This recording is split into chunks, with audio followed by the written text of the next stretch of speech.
இயேசுவிடம் நெருங்குவதற்கான வழி. இயேசுவிடம் கிட்டி சேர வழி அல்ல. நாங்கள் அவரோடு தான் இருக்கிறோம். ஆனால் பெரிய ஒரு நெருக்கத்தை எப்படி இயேசுவிடத்தில் பெறுவது, அந்த வழி என்ன, அதை பற்றி சொல்ல போகிறேன்.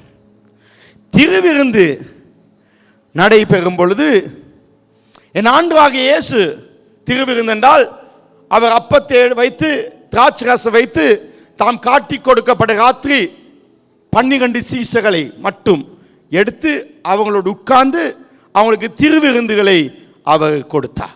அந்த திருவிருந்தை கொடுக்கும் பொழுது வார்த்தை சொன்னார். 1 கொரிந்தியர் 11:24 சோஸ்திரம் பண்ணி அந்த அப்பத்தை பிட்டு நீங்கள் வாங்கி புசிங்கள், இது உங்களுக்காக பிற்கப்படுக என்னுடைய சரமாக்குது, என்னை நினைவு கூறும்படி செய்யுங்கள். அப்ப இந்த அப்பத்தை சாப்பிடும் பொழுது, திராட்சை ரசத்தை சாப்பிடும் பொழுது நாம் என்ன செய்ய வேண்டும்? நீங்க என்னை நினைவு கூற வேண்டும். யாரை? இயேசுவை. பிதாவை அல்ல, பரிசுத்தாவியானவர் அல்ல, பாவத்தை அல்ல. நிறைய சேர்ச் சொல்லுங்க, இந்த திருவிருந்து கையில வந்தோன்னா பாவத்தை நினைங்க. பாவத்தை விட அவருடைய சிலுவை மேன்மையானது. பிசாசு என்ன செய்யறானா, சிலுவையை மறைச்சு உன் பாவத்தை பெருசாய் காட்டுறான். அது பாவத்தை நினைக்க வேண்டிய இடம் அல்ல. அப்ப இயேசு சொல்ல என்ன, நான் சொல்லுறதை இன்னைக்கு சரியா செஞ்சா உங்க வாழ்க்கையில மிகப்பெரிய ஒரு மாற்றத்தை கர்த்தர் உங்களுக்கு தருவார். அப்ப திருவிருந்து அவரை நினைக்க வேண்டும். இரண்டாவது, திருவிருந்து தொடர்ந்து செய்ய வேண்டிய ஒன்று. 1 கொரிந்தியர் 2:26 சொல்லுது, ஆகையால் நீங்க இந்த அப்பத்தை புசித்து இந்த பாத்திரத்தில் பானம் பண்ணும் போதெல்லாம் கர்த்தர் வரும் அளவும். அப்ப ஆண்டவராகிய இயேசு வரும் வரை, என்னுடைய சாவு வரை நான் தொடர்ந்து செய்ய வேண்டும். எனவே நம் சபையின் வழக்கம் ஒவ்வொரு முதல் ஞாயிறு. அப்ப நீங்க இன்றைக்கு வந்துட்டு இனி முதல் ஞாயிறு வராம விடக்கூடாது. தொடர்ந்து ஒவ்வொரு முதல் ஞாயிறும் நீங்கள் செய்ய வேண்டும். செய்யும் பொழுது அவரை நினைக்க வேண்டும். இந்த திருவிருந்து கடவுளோடு கொடுக்கப்படும் ஒரு விசேஷ உறவு. இப்ப திருமணம் முடித்து கணவன் மனைவியாய் வாழலாம், திருமணம் முடித்து ஒன்றாய் படுக்கலாம், ஒன்றால் பயணிக்கலாம், ஒன்றாய் சாப்பிடலாம். ஆனால் இதை விட திடீரென்று ஒரு நாள் நம்ம எங்கேயாவது வெளியே போகலாம் என்று சொல்லி ஒரு பீச் ஓரமாக ஒரு கேனில் வைத்து அதில் உட்கார்ந்து தனிமையாக 2 பேர் பேசிக்கொண்டு சாப்பிடும் பொழுது அது வித்தியாசமானது, அது வித்தியாசமான உறவு. ஒரு நாள் நாங்கள் டின்னருக்கு போகலாம், அது ஒரு உறவு. இந்த திருவிருந்தில் அந்த உறவுல பங்கு பெறுவது என்பது வித்தியாசம். அப்ப இந்த திருவிருந்தில் பங்கு பெற்ற பின்பு உங்க வாழ்க்கை சாதாரணமாய் இருக்கவே முடியாது. அப்ப பாஸ்டர், நான் போன முறை எடுத்தேன் திருவிருந்து, ஆனா என் வாழ்க்கையில் ஒண்ணு நடக்கல. ஆமா, அதனாலதான் கடவுள் எனக்கு ராத்திரி சொன்னது இன்னைக்கு நான் சொல்றேன். நீங்க இதை செய்யும் பொழுது எப்படி செய்ய வேண்டுமோ அந்த வசனம் சொல்லுது. இங்கதான் மிஸ்டேக் நடந்திருக்கு. நீங்கள் திருவிருந்திலே பங்கு பெறும் பொழுது பைபிள் சொல்லுது, ஆகையால் நீங்கள் இந்த அப்பத்தை புசித்து இந்த பாத்திரத்தில் பானம் பண்ணும் போதெல்லாம் கர்த்தர் வரும் அளவும் அவருடைய மரணத்தை தெரிவிக்குங்க. அப்ப இந்த திருவிருந்தை எடுக்கும் பொழுது, எடுத்த பின்பு நீங்க அவருடைய மரணத்தை பேசுறீங்க, அவர் உங்களுக்கு கொடுத்த ரட்சிப்பு விடுதலை பேசுறீங்க. அப்ப திருவிருந்து நடந்த பின்பு நீங்க தெரிவிக்கிறீங்க, அதாவது அறிவிப்பதாகும், அறிக்கை பண்ணுவதாகும். அப்ப ஒரு நாள் நீங்க திருவிருந்துக்கு வந்து அந்த உன்னத ஐக்கியம் கடவுளோட 1-to-1 அவரோடு சேர்ந்து உட்கார்ந்து சாப்பிட்ட பின்பு நீங்க வெளியில போயிட்டு அவருடைய மரணத்தையோ இயேசுவை பற்றி நீங்க பேசாவிட்டால் இந்த ஆவிக்குரிய ஐக்கியத்தின் மகத்துவத்தின் பலனை நீங்க பெற மாட்டீங்க. உங்களுக்கு விளங்குதா? அதாவது இந்த அப்பத்தை சாப்பிட்டு ரசத்தை குடிச்சு நீங்க போன பின்பு நீங்க யாருக்காவது இயேசுவை பத்தி சொல்ல வேண்டும். சொல்லுங்க, சொல்ல. ஏன்னா அந்த வசனம் சொல்லுது, நீங்க இதுல சாப்பிட்டு அவர் வரும் வரை அவருடைய மரணத்தை தெரிவிங்க. அப்பதான் இதுல இருக்க ஆசீர்வாதம் நமக்கு சேரும். இல்லாட்டி இது ஒரு சாதாரணமா இருக்கும். கவனிங்க, இப்போ நான் ஒரு ஃபார்ம் ஃபில் பண்ணுறேன். அந்த ஃபார்மில் எல்லா டேட்டாலாம் போட்டு எல்லாமே இந்த ஃபோன் நம்பர், இமெயில் ஐடி எல்லாம் டேட்டா போட்டோன்னா அதுக்கு சப்மிட் பண்ணோன்னா எனக்கு ஒரு பாஸ்கோட் வரும். அதுக்கு சொல்லுவோம் ஓடிபி, 4 இலக்கம் வரும் ஓடிபி. அந்த ஓடிபி வந்தோன்னே நான் அதை எடுத்து இதில் போட வேண்டும். இதில் போட்டோன்னு அது சொல்லும் சக்ஸஸ். அந்த ஓடிபி நான் போடாமல் வச்சா கொஞ்ச நேரம் போனோன்னு அது எக்ஸ்பயர்ட் ஆகிடும். இப்போ நீங்கள் இன்றைக்கு திருவிருந்தை எடுத்துட்டு நீங்கள் இயேசுவை பற்றி சொல்லாமல் விட்டீங்கன்னாக்கு இப்போ நீங்கள் எடுத்த திருவிருந்து எந்த பிரயோஜனமும் இல்லை. அது எப்போ அதோட பிரயோஜனம் நடக்குன்னா நீங்கள் இயேசுவை சொன்ன அதுதான் அந்த ஓடிபி. அதை நீங்கள் போட வேண்டும்.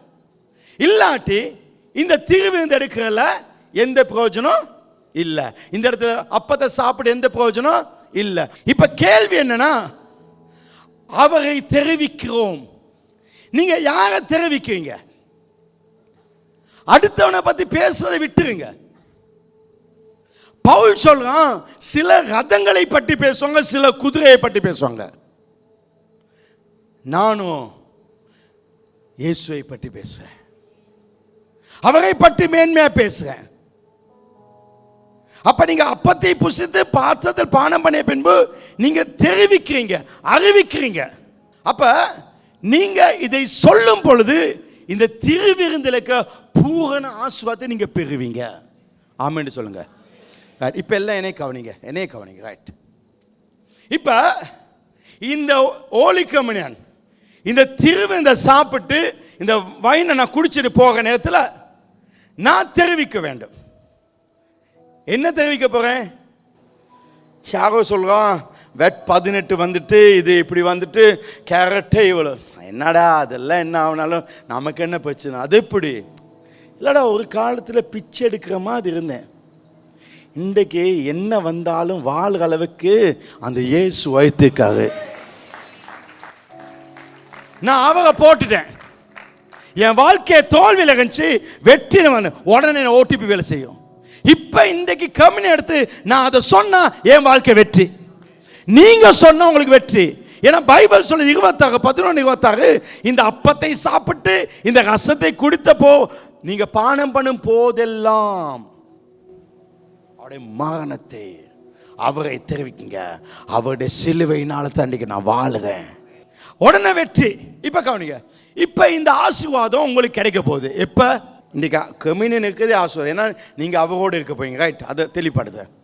இன்றைக்கி நீங்கள் சொன்னோன்னு உங்களுக்கு ஆசீர்வாதம் கிடைக்க போகுது. ரைட். பாஸ்டர் வால்டருக்கு பிரசங்கம் பண்ணோன்னு அந்த ஆசீர்வாதம் கிடைக்குமா? சொல்லுங்க. இல்லை. அவரும் இந்த கம்யூனியன் எடுத்து இன்றைக்கோ நாளைக்கோ நாளண்டைக்கோ எங்கேயாவது தேடி எவனுக்காவது கவலைப்படாது, இவ்வளோ இந்த வியாதிக்கு நானும் ஒரு காலத்து வியாதியில் தான் இருந்தேன், கர்த்தர் என்னை சுகமாக்கினாரு, உனக்கு அந்த சுகத்தை கற்று தருவாரு. ஒரு வார்த்தையை சொல்ல, நீ வெள்ளிக்கிழமை கூட்டத்துக்கு வர வைக்க சொல்லல, சொல்லிப்பாங்க. போன சிங்கள சர்வீஸில் வந்தாங்க, லாட்டரி பட்ட மாதிரி ஏதோ ரெஃபல் உண்டு அவங்களுக்கு. 2 அவங்களுக்கு 160 கோடி நம்ம சபையில். ஆமென். 160 கோடி எங்கேயோ போகனே ரெஃபல் ஏதோ எழுதி போட்டு பட்டுக்கு. ஆமென். நிறைய பட்டுக்கு. எனக்கு ஒன்று பட போகுது, உங்களுக்கு ஒன்று பட போகுது. இந்த ஹோலி கம்யூனியனுக்கு பிறகு நீங்க யாக்கோ சொல்லும் பொழுது படும், பைபிள் சொல்லுது படும். ரைட். அப்ப பாஸ்டர் வால்டர் இருந்தாலும் அவர் சொல்ல வேண்டும். சரி. இப்ப இதை யார் சொன்னது பைபிள்ல? சொல்லுங்க. இயேசு. இயேசு சொல்றாரு, இதை சாப்பிட்டு இதை செஞ்ச பின்பு நீங்கள் தெரிவிக்க வேண்டும். இப்ப இயேசு தெரிவிக்காட்டி எப்படி? சரியா பிள்ளையா? பிள்ளை.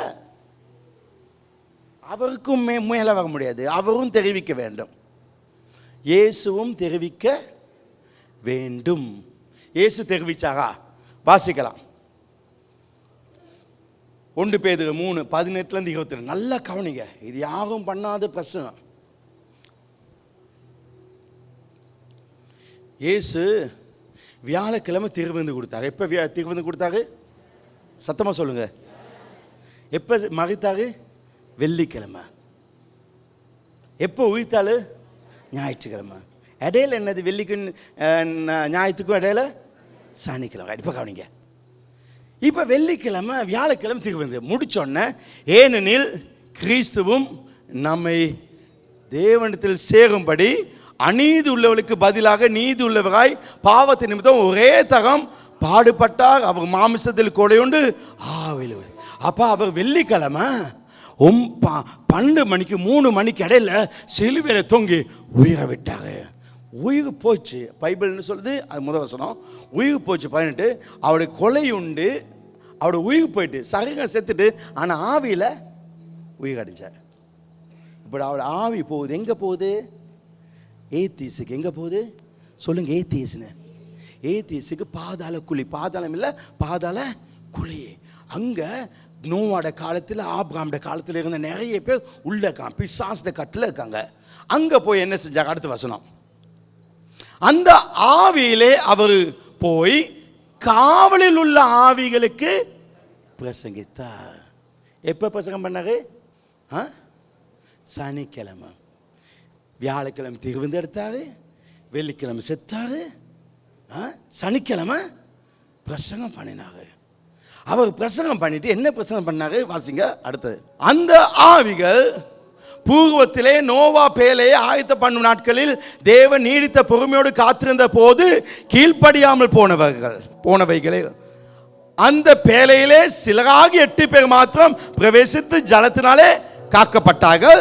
அதற்கு ஒப்பானையான ஞானஸ்தானமானது மாமிச அழுக்கை நீக்குதலாயிராமல் தேவனை பற்றும் நல் மனசாட்சியின் உடன்படிக்கையில் இருந்து இப்பொழுது நம்மையும் இயேசு கிறிஸ்துடைய உயிர்த்தெழுதினாலே ரட்சிக்கிறது. இப்ப அவர் செஞ்சார், ரட்சிக்கிறது. ரைட். ஞாயிற்றுக்கிழமை நடந்துச்சு. இவர் அப்பத்தை எடுத்து அவர் சாப்பிட்டு வைனை குடிச்சிட்டு சுவிசேஷம் சொன்னனால அவர் கிடைச்ச நன்மை, அவர் பரலோகத்துக்கு போய் தேவனுடைய வலது பாரசத்தில் இருக்கிறார். தேவ தூதர்களும் அதிகாரங்களும் வல்லமைகளும் அவருக்கு கீழ்பட்டு இருக்கிறது. எல்லாம் கீழ்பட்டுச்சு. ஹல்லேலூயா. இப்போ கவனிங்க, முழு உலகமே இருண்டு அவர் இறந்து போனார். உலகத்துக்கு நியாயத்தீர்ப்பு வந்துச்சு. ஆனால் அவர் ஞாயிற்றுக்கிழமை உயிரோடு எழுந்தார், கல்லறிலிருந்து வெளியே வந்தார். ஆனால் சனிக்கிழமை அவர் நிறைய பிரசங்கம் பண்ணினார். என்ன செஞ்சாரு? பிரசங்கம் பண்ணாரு. வியாழக்கிழமை திருவிருந்து, வெள்ளிக்கிழமை மறித்தார், ஞாயிற்றுக்கிழமை அவர் உயிரோடு எழுப்பினார். ஆனால் பைபிள் சொல்லுது சனிக்கிழமை அவர் ரொம்ப பிஸியாக இருந்தார். இதில் பிரசங்கம் பண்ணுவதில். அவர் சரீரம் மறித்திருந்தாலும் ஆவியில் உயிர்த்து பிரசங்கம் பண்ணார். அவர் ஊழியத்தை செய்தார், பிரசங்கத்தை செய்தார், பிசாசு கட்டில் இருக்கவளை விடுதலை செய்தார், அவர் விடுவித்தார். நோவாவை பற்றி சொன்னார். நோவாட நாட்களில் உலகத்தில் பாவம் இருந்துச்சு. பெருமழை வந்து, வெள்ளம் வந்து உலகமே அழியுது. ஆனால் 8 பேர் மட்டும் பேழைகளுக்கு வந்துட்டாங்க. யார் அந்த பேழை? அதுதான் இயேசு. அதுக்குள்ளே வந்தவங்க என்ன செய்து பாங்க, பேழைக்குள்ளே வந்துச்சு. மழை வந்து வர வர வர வர எல்லாரும் அழிஞ்சாங்க. ஆனால் அதே மழை இந்த பேழையை எலும்ப பண்ணிட்டு. நான் சொல்கிறேன், இந்த நாட்டில் இந்த வெட்டோ எந்த பிரச்சனை வந்தாலும் எல்லாரும் அழிவாங்க. ஆனால் இதே காரியம் நம்ம இயேசுக்குள்ளே இருக்கிறனால நாம் மேலே இருப்போம். ஹல்லேலூயா. நம்ம இயேசுக்குள்ள இருக்கனால மேலே இருப்போம். ஆமென். இயேசுக்குள்ள இருக்கனால நம்ம உயருவோம். இயேசுக்குள்ள இருக்கனால இந்த நாட்களே நம்முடைய வியாபாரம் உயரும். எத்தனை பேர் சொல்வீங்க என் பிசினஸ் உயரும்? நாங்கள் இயேசுக்குள்ள இருக்கனால, இயேசுனால நாங்கள் மேலே வந்திருக்கோம். இயேசு எங்களை மேலே கொண்டு வருவார். இயேசு நம்மை உயர்த்துவார். இயேசு நம்மை காப்பாற்றுவார். ஹல்லேலூயா, ஹல்லேலூயா. இயேசு உயர்த்துவார், இயேசு உயர்த்துவார். ஆமென். அவர் அந்த பாதாளத்துக்குள்ளே போய் சிறைப்பட்டுள்ள சிறையாக்கி கொண்டு விடுதலை செய்து அவர் பாராதீசி கொண்டு போனார். அதே மாதிரி தான் எங்களை தொடர்ந்து சாத்தானால சிறையில் வைக்க முடியாது. ஒரு காலத்தில் இப்படி இருந்தேன், இவ்வளோ கஷ்டத்தினேன், படிக்க வசதி இல்லாமல் இருந்தேன், படிக்க பணம் இல்லாமல் இருந்தேன். ஆனால் இன்றைக்கு கர்த்தர் அதை நீக்கினாக. ரெண்டாவது, அவர் கொடுத்த வெற்றி. இந்த நிலைமையில காரணம் அவர். இதை சொல்லுங்க.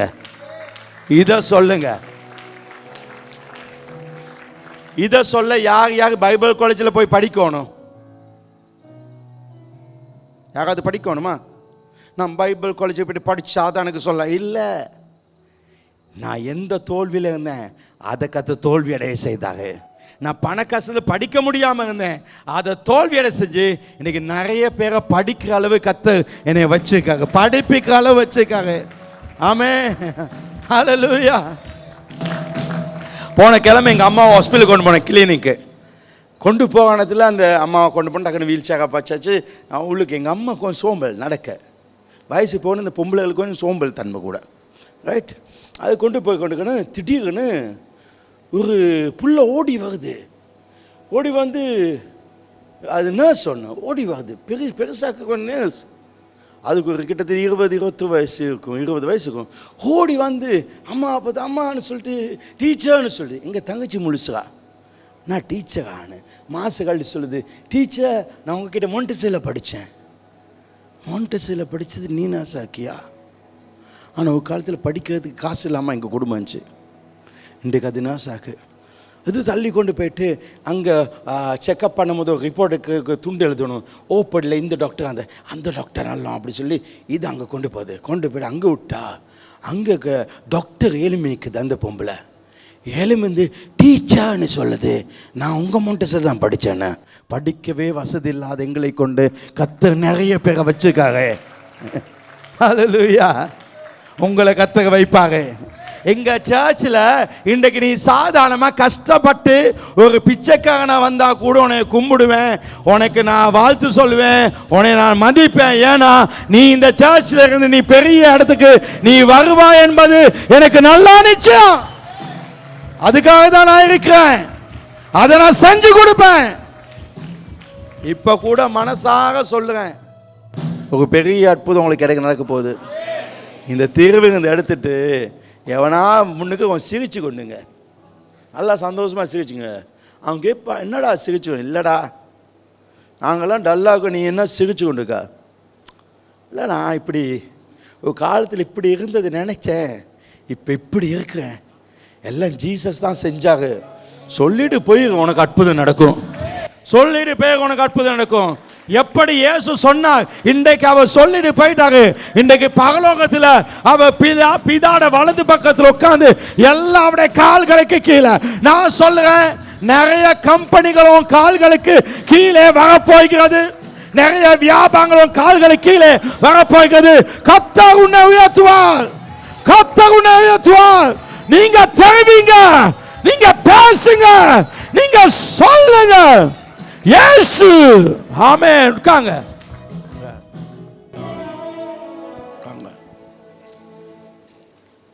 பாச சொல்லிட்டாரு, அப்போ எடுத்துட்டோம், கசம் எடுத்துட்டோம். போயிட்டு வீட்டுக்கு போயிட்டு, சிஸ்டர் பைபிளை மத்தேயின் புத்தகம் 27ஆம் அதிகாரத்தில் கர்த்தர் வார்த்தை சொல்லி உள்ள இதெல்லாம் தேவையில்ல. தேவையா? சின்னதா சொய். இந்த கடவுள் நம்ம எங்கே வச்சுருக்காரு? ஏன் அதை சொல்ல முடியாது? கடவுள் மேலே ஏன் எங்களுக்கு அவ்வளோ அன்பு இல்லைனா? அன்பு ஏன் குறையுதுன்னா, அவரோட அன்பு நமக்கு காட்டிய அன்பிட 100ல் 1 இல்லை, கோடியில் 1 கூட நமக்கு சரியாக தெரியாது. அவருடைய முழுமையான அன்பு, கிறிஸ்தவத்தின் முழுமை அன்பு இந்த திருவிருந்தில் தான் இருக்கு, அவருடைய சிலுவையில் தான் இருக்கு, அதோட வேற எதுலையும் இல்லை. உங்களுக்கு அற்புதம் வேற சபையில் இல்லை, நீ திருவிருந்துக்கு பிறகு நீ இயேசு பற்றி சொல்கிறது இல்லைக்கு. ஹல்லேலூயா. ஆமென். இப்போ காப்பாங்க, அவர் திருவிருந்தை செய்தால், அவர் வியாழக்கிழமை திருவிருந்து செய்தால், வெள்ளிக்கிழமை மறைத்தால், சனிக்கிழமை பிரசங்கம் பண்ணினால் அவர் தெரிவித்தார், ஞாயிற்றுக்கிழமை ஒரு புத்தம் புது வாழ்க்கையாக அவர் உயிரோடு எழுப்பினார். ஹல்லேலூயா. வார ஞாயிற்றுக்கிழமை நீங்க புத்தம் புது வாழ்க்கையாக, ஒரு மகிமையான வாழ்க்கையாக, ஒரு வல்லமையான வாழ்க்கையாக என் தேவன் உங்களை காணும்படி எனக்கு செய்வா. உட்காங்க. கடைசி. இந்த கிறிஸ்டியன்ல எதுவுமே பாகமானது இல்லை. ரொம்ப சிம்பிள். சின்னதா கடவுளோட அன்பா பேசு. மனசுல எல்லாமே ஃபுல்லா இருக்கும்னு நினைக்கானுங்க தானே. அவனுக்கு உருப்படவும் மாட்டானுங்க, உருப்படையும் விட மாட்டானுங்க. கடவுளுக்கு என்ன தேவைன்னா, இருதயத்தில் ஃபுல் இல்லை, இருதயத்தில் அவன் மேலே ஒரு வாஞ்ச, நான் அவருக்காக வாழணும், அவருக்காக ஜீவிக்கணும். ஆண்டவர் என்ன சொல்லாரு, தாவீதுன்னு ஒருத்தன் அவன் மனசில் இருதயத்தில் ரொம்ப சுத்தம் இல்லை. ஆனால் அவன் என்ன சொல்ல, எனக்கு தூய்மையான இருதயத்தாகும். சுத்த இருதயம் அவன்கிட்ட இல்லை, எனக்கு சுத்த இருதயம் தான், சுத்தமே இல்லை. ஆனால் ஆண்டவர் சொன்னாங்க, அவனை நான் ராஜாவாக்குவேன். ஏன்? அவனுக்கு வாஞ்ச இருக்குது. ஆமென். இந்த வாஞ்ச தான் போதும். நீ 100% சுத்தமாக்கணும், இப்போதான் உனக்கு இது. அவனுக்கும் உருப்பட மாட்டான், உனையும் உருப்பட மாட்டானுங்க. கடவுள் மேலே வாஞ்ச, நான் ஜெபிக்கணும் ஆசை உனக்கிட்ட இருக்குதா, ஜெபிக்க முடியாமக்குதா, கடவுள் உன்னை நேசிக்கான்னு நான் சொல்லுறேன். ஆமே, நீ ஜெபிச்சாதான் இல்லை, நீ நேசிச்சாலே உன்னை ஆசீர்வதிப்பாரு. ஆமேன். ஆனால் நான் உங்களுக்கு சொல்ல, நீங்க இன்றைக்கு இருந்து ஸ்டார்ட், அவரை பத்தி ஒரு வார்த்தை மட்டும் பேசுங்க. ஃபர்ஸ்டா ஒரு பெரிய ஒரு வாழ்க்கை. ஆமே. நான் இந்த வருஷம் ஒரு ஜிம்முக்கு சேர்றேன்னு, புது ஜிம்மில் கேட்டால் என்னன்னு நான் சொன்னேன், அப்போ அங்கே சேர இல்லை, நான் இந்த பழைய ஜிம் தான் போனேன், நான் பாஸ்டர்னு சொன்னேன். பாஸ்டர்? நான் இது அதில் நல்லா என்ன வாழ்க்கை. கடவுள் சில ஆக்களை நீ ரட்சிக்கப்பட்ட உடனே ஆண்டவனை ஊழியத்துக்கு தான் வச்சுருக்காரு. அந்த ஊழியத்தை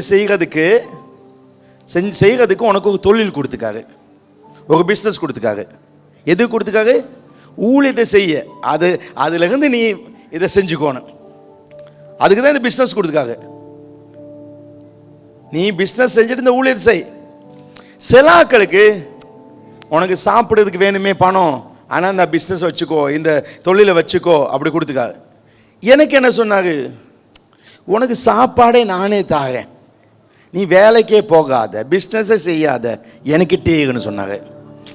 வளைஞ்சா. அதனால் நமக்கு எல்லாருக்கும் ஊழியம் கொடுத்துக்காரு. அந்த ஊழியம் அவரை பற்றி பேசுறதான். இதை செய்யுங்க போதும். விளங்குச்சா? அடுத்தவனை பற்றி பேசாமல் இருந்தால் அது மட்டும் உங்கள் வாழ்க்கையில் போதும். அதாவது கடவுள் பெருசாக அது இது செய்ய சொல்ல மாட்டாரு. நீ எனக்காக இதை சாதி அதை சாதி. ஆண்டுக்காக சாதிச்சவனையும் கற்று தேர்ந்தெடுக்கல. ஒன்றுமே செய்யாத அம்மா அப்பா கூட வீட்டில் ஒரு பாட்டிக்கு ஃபங்க்ஷனுக்கு அந்த பிள்ளைய கூப்பிடலை. அவ்வளோ பொறுக்கி. யாரு? தாவீது. ஆமாம் இல்லையா? அவன் பொறுக்கி. அவன் என்ன சொல்ல, ஆண்டவரே சுத்த இருதயத்தை தாகும், ஈசோப்பால் கழுவும். அவன் அவ்வளோ குப்பை. ஆனால் அவங்ககிட்ட கடவுளை பற்றி ஒரு ஆசை வந்துச்சு. அந்த ஆசை போதும். அடுத்தவனுக்கு கெடுதி செய்யாமல் நீ வாழு. கிறிஸ்டியன் வாழ்க்கையை சின்னதாக கொஞ்சமாக ஒழுங்காக செஞ்சு கொண்டு போ, உன் வாழ்க்கை பெருசாக வரும். ஆனால் எவனோ கிறிஸ்டியன் இப்படி செய்யணும், அப்படி செய்யணும், அதை செய்யணும், கடைசியில் அவன்களை காணும்.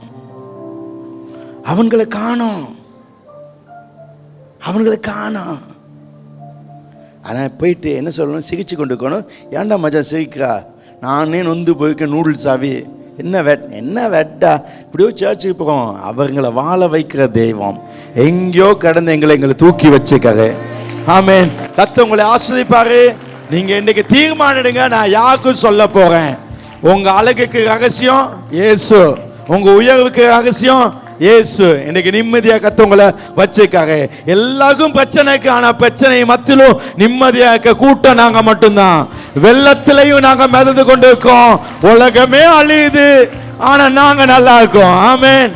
God bless you. கர்த்தர் உங்களை ஆசீர்வதிப்பார்.